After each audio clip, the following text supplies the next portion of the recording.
उत्तर प्रदेश के बहराइच जिले के फखरपुर थाना क्षेत्र से एक चौंकाने वाला मामला सामने आया है, जिसमें एक युवक को सऊदी अरब में अच्छी नौकरी दिलाने का सपना दिखाकर बेरहमी से धोखा दिया गया। पीड़ित युवक आसिफ सिद्दीकी को कथित रूप से सुपरमार्केट में नौकरी देने का वादा किया गया था, लेकिन वहां पहुंचने के बाद उसे रेगिस्तान में ऊंट चराने का काम सौंप दिया गया।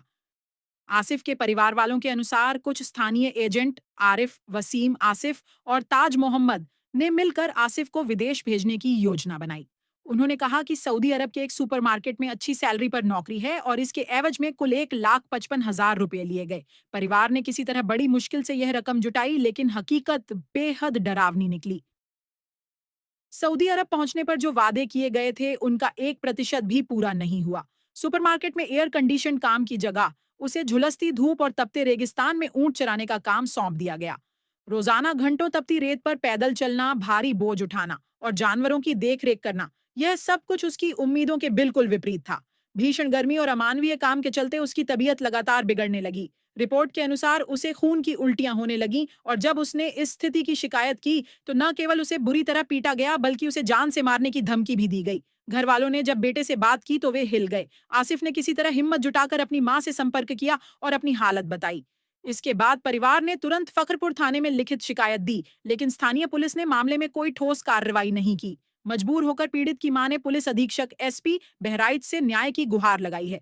स्थानीय लोगों का कहना है कि ये आरोपी पहले भी कई युवाओं को विदेश भेजने के नाम पर ठग चुके हैं। ये लोग बहराइच और आसपास के इलाकों में सक्रिय हैं और भोले भाले बेरोजगार युवकों को विदेश में अच्छे भविष्य का सपना दिखाकर उन्हें आर्थिक और मानसिक रूप से तबाह कर रहे हैं। पीड़ित परिवार और ग्रामीणों की मांग है कि इस मामले में सख्त से सख्त कार्रवाई की जाए और आरोपियों को जल्द से जल्द गिरफ्तार कर जेल भेजा जाए। साथ ही पीड़ित को उसका पैसा वापस दिलाया जाए और विदेश में फंसे युवक को सुरक्षित भारत वापस लाया जाए। यह मामला न सिर्फ एक व्यक्ति के साथ धोखे का है, बल्कि यह उन हजारों युवाओं के लिए एक चेतावनी है जो विदेश में बेहतर जिंदगी की उम्मीद लिए एजेंटों के झांसे में आ जाते हैं। प्रशासन और विदेश मंत्रालय से भी अपेक्षा की जा रही है कि ऐसे मामलों में संवेदनशीलता दिखाते हुए जल्द कदम उठाए जाएं। अच्छा, किस विषय में आप थाने पे गई थी पकड़पुर?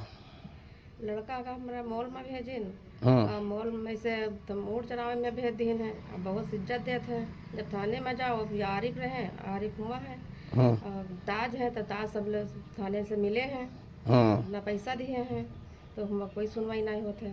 तो लड़का आप किस किस स्थिति में है इस टाइम? सऊदी में। सऊदी में? जैसे मॉल में बता दे तो कौन से दूसरे काम में डाल दिए हैं? मॉल के बताई ना है, डाल दिए ना, ऊँट चरावे में है। जैसे आप कहा तो लड़के को पानी वानी नहीं दे रहे, ओट सूख गया, मारते हैं, खून की पलटियां होने लगी है गर्मी की वजह से। खून के पलटे हुआ थे और गर्मी से पानी वानी नहीं दिए थे, बहुत इज्जत दी है, बहुत मारा थे, पीटा था। तो आप थाना पकड़पुर गए, वहाँ कोई सुनवाई नहीं हुई? थाना पकड़पुर गए, कोई सुनवाई नहीं हुई। उल्टा आप ही को भगा दिए वहाँ से? उनका भगा दिए। आप पुलिस अधीक्षक के यहाँ कल गई थी, क्या सुनने में आया है? कल हम बहराइच? हाँ, बहराइच गई। वहाँ भी शिकायती प्रार्थना पत्र दिए हैं? हाँ, हो दिया है। तो उन्होंने क्या कहा था?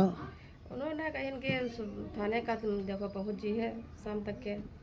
शाम तक का? हाँ। अब जैसा कि देख लो, थाना पकड़पुर पे एक औरत गई और उसको खुद भगा दिए वहाँ से, पुलिस की मिली भगत से। और पकड़पुर थाना क्षेत्र में आए दिन ऐसे हादसे होते हैं, जैसे यहाँ कुणासवारा ले लो, पकड़पुर ले लो, गजादरपुर, एजेंटों का गढ़ है एक।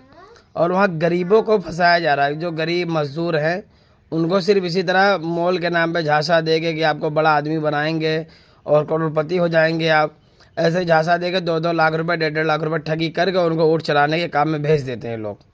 और सुनने में आपने क्या नाम गिरवा पे रखा था पैसा वैसा कुछ?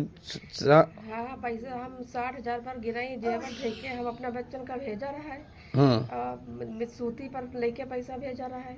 अभी हम पैसा नहीं दे पावा है, लड़का के हमारे हालात ही नहीं डाली है। और जैसा कि इनका घर भी देख ले रहे हैं आप लोग, कितने गरीब है ये, इनका घर है ये, देख लो कितने गरीब है लोग। और ऐसे ही लोगों को ये लोग झांसे में फंसाते हैं।